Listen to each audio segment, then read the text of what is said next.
comrades fighting for freedom, sovereignty, and real independence. I am Captain Ibrahim Traore. From the land of upright people, Burkina Faso, I send you my fraternal greetings. Today, I want to share with you a development of great importance. There are those who want to see us collapsed. There are those who want to see us on our knees. There are those who claim Africa cannot stand on its own 2 feet. Today, together, you will witness the most powerful answer to all of them. But first, I have a request.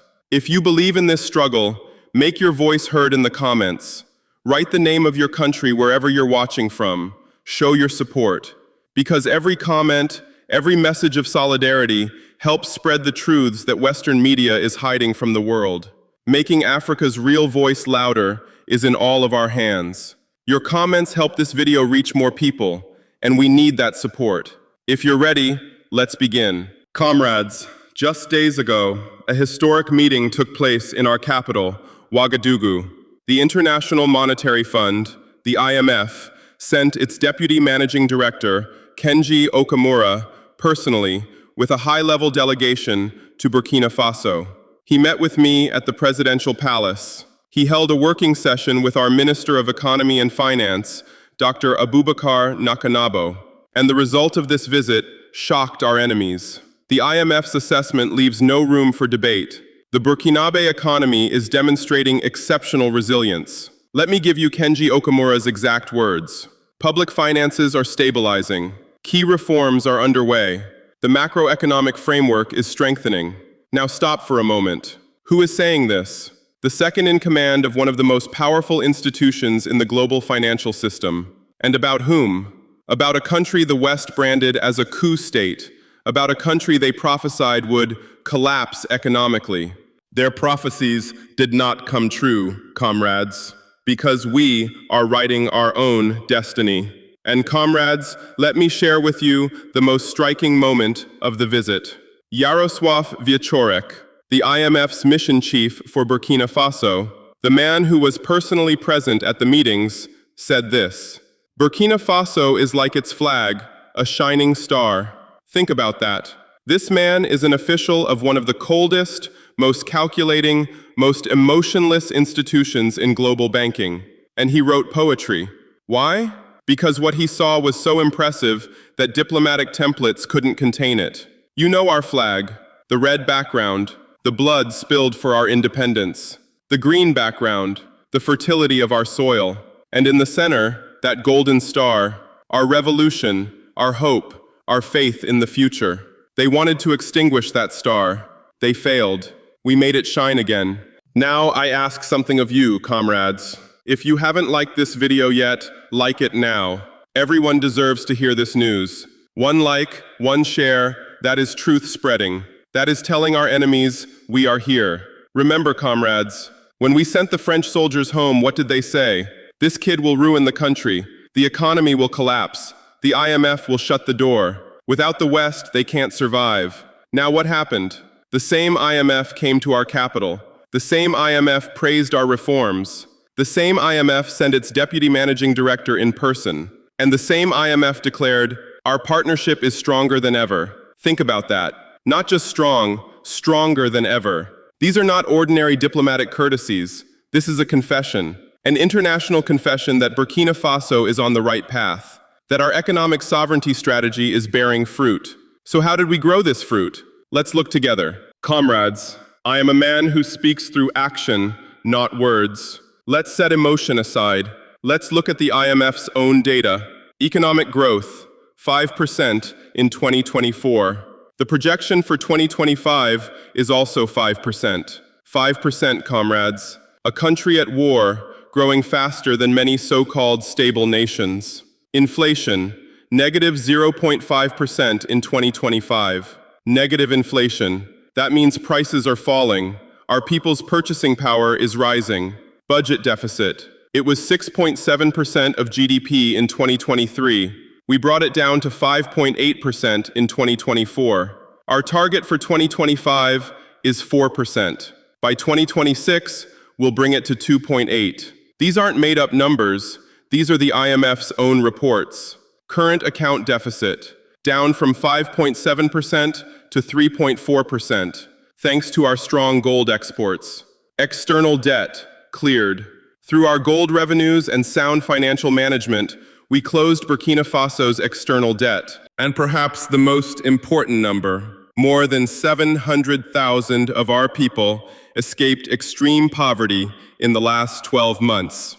This is World Bank data, not our propaganda, our reality. Do you know Africa's greatest tragedy, comrades?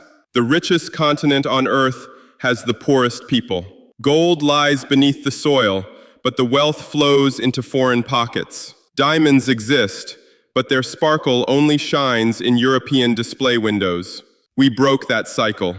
We established SOPAMIB, our strategic mining company. Our state took ownership of its own gold. We changed the rules with our new mining law. The era of come, take, and leave is over. A portion of our gold is now refined domestically. We raise tax and royalty rates. Our earnings stay on our soil. Global gold prices are at historic highs, and we are riding this wave wisely. According to IMF reports, this trend will continue through 2026 as new mines come online. But we are not betting everything on gold alone. Thomas Sankara said it, "He who feeds you controls you." We launched an agricultural revolution to feed our own people. We distributed tractors, we built irrigation infrastructure, we ran seed improvement programs. And in 2025, Burkina Faso declared food self-sufficiency for the first time in its history. A country at war, feeding its own people. Think about that one more time. Comrades, Western media presents us to you as coup leaders, but they don't know the truth, or they don't want to tell it. Under the Extended Credit Facility Program with the IMF, let me tell you what we actually did. We digitalized our entire tax system from top to bottom. We shrank the informal economy. We increased customs revenues. We strengthened transparency in public spending. We submitted the full list of Treasury accounts to the IMF. We cleared all domestic arrears outstanding from end 2023. We strengthened governance in public procurement. We raised integrity standards in revenue administration.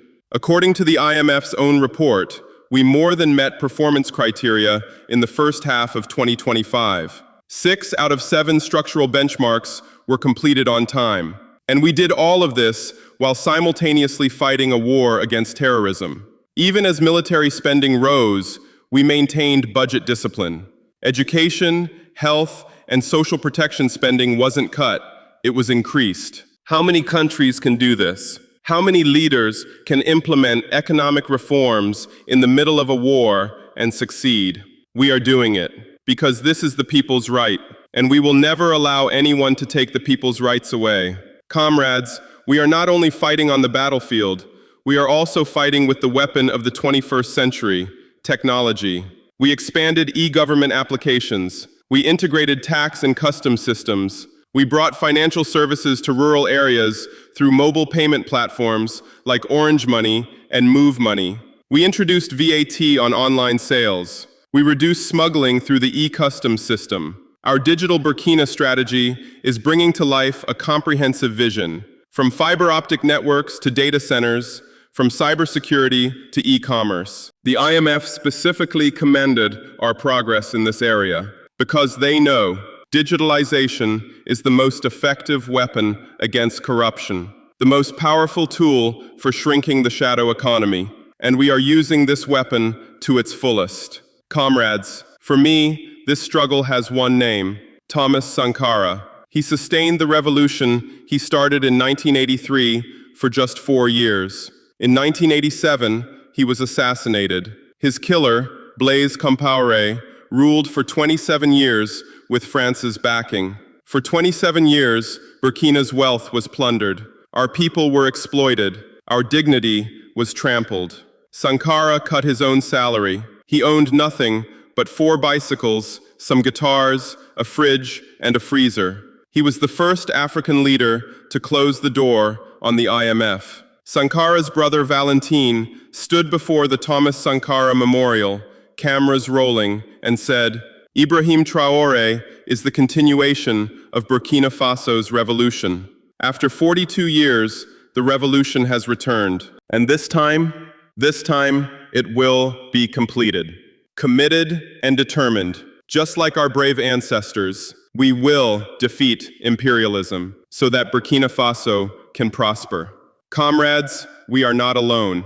Together with our brothers in Mali and Niger, we built the Alliance of Sahel states. We left ECOWAS. We expelled French forces. We charted our own course. When I assumed the AES chairmanship in December 2025, I said this: the AES belongs to all Africans who desire sovereignty, independence, and total freedom.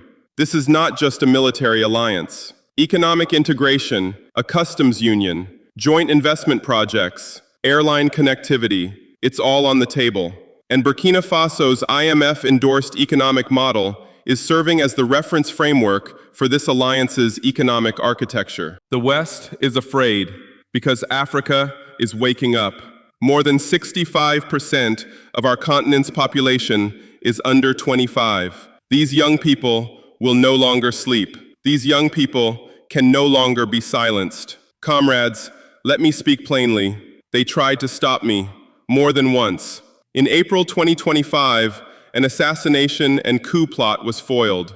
A conspiracy originating from Côte d'Ivoire, current and former soldiers coordinating with terrorist leaders. Their goal? To sow total chaos and place the country under the supervision of an international organization. We know this script. They killed Sankara this way. They killed Lumumba this way. They toppled Gaddafi this way. But I am standing. My people stand with me. And every failed plot makes me stronger, not weaker. Because my people know I am not betraying them. I am fighting for them. A slave who cannot assume his own revolt does not deserve to be pitied. We do not pity ourselves. We do not ask anyone to pity us. We have risen, and there is no turning back. Comrades, open any Western news channel. What do they write about Burkina Faso?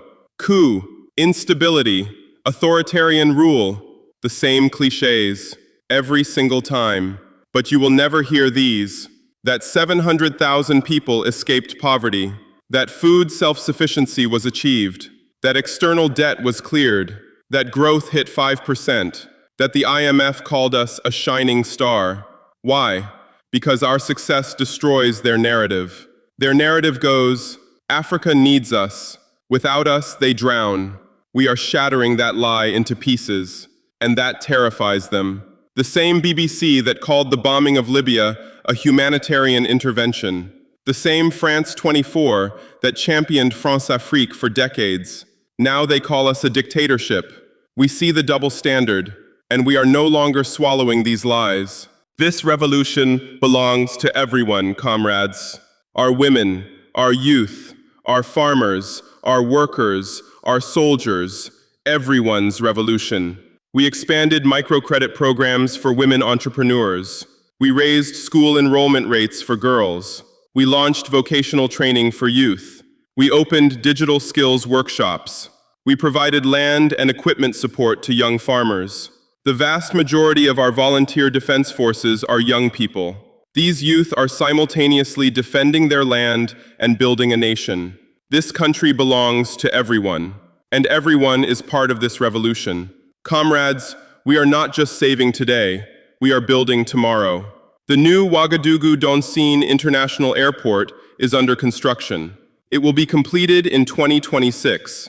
This project will fundamentally transform our regional trade and connectivity capacity. This is not just an airport. This is a sovereignty declaration. We will control our own airspace. We will determine our own trade routes. We will build our own connectivity networks. Road networks are also expanding. Rural connecting roads are being built.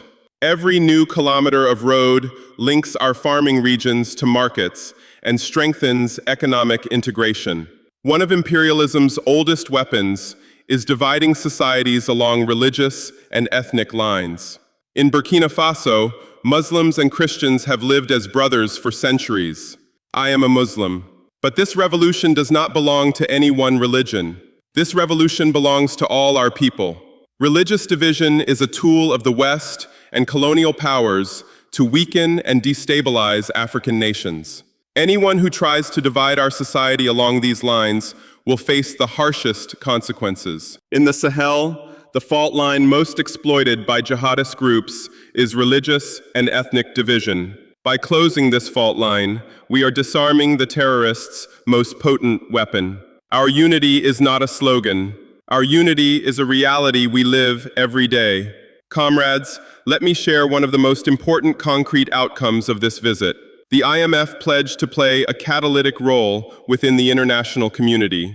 What does this mean? The IMF will not only lend to us, it will signal to other international institutions. It's telling the World Bank, the African Development Bank, the Islamic Development Bank, trust this country, we do. They pledge to help mobilize additional technical and financial partners in support of our sovereign development plan. Agriculture, energy, education, health, digital infrastructure. The flow of international support to all our priority sectors will accelerate. Okamura's closing words were, "The partnership between Burkina Faso and the IMF is strong and more robust than ever." This is the international endorsement of Burkina Faso's economic sovereignty strategy. A bold strategy? Yes. Risky? Yes. But a strategy that is bearing fruit. Our fourth review is set to go before the IMF Executive Board in early February 2026. If approved, and every sign points to approval, a new $32.7 million support package will be unlocked. Total IMF support will reach $163 million. But comrades, the real issue is not the money. The real issue is the message this sends to the world. An African country can stand on its own terms, with its own vision, using its own resources. The borders drawn by imperialism can be crossed. The lie that you can't develop can be destroyed. We have proven this, and we will keep proving it. Comrades, now I am speaking to you directly. This message is not just mine. This is Africa's message. This is the message of every human being who wants to live with dignity. Like this video, share it not with one person, share it with 10. Write in the comments what you feel. Wherever you are watching from, Turkey, Germany, France, South Africa, Kenya, Pakistan, Brazil, write the name of your country. Let us see how big this movement is. Western media is hiding these truths. Tearing down their lies is in our hands. Every like, every comment, every share. These might seem like small things, but small things tear down big lies. Small things spread truth. Small things tell our enemies, we are here, we are watching, we know. We do not fight only for Burkina Faso. We fight for Africa. We fight for the dignity of Black people. We fight for the well-being of our populations. And together, in solidarity, we will defeat imperialism and neocolonialism for a free, dignified, and sovereign Africa. Glory to our peoples, dignity to our peoples, victory to our peoples. Homeland or death, we shall conquer. Thank you, comrades.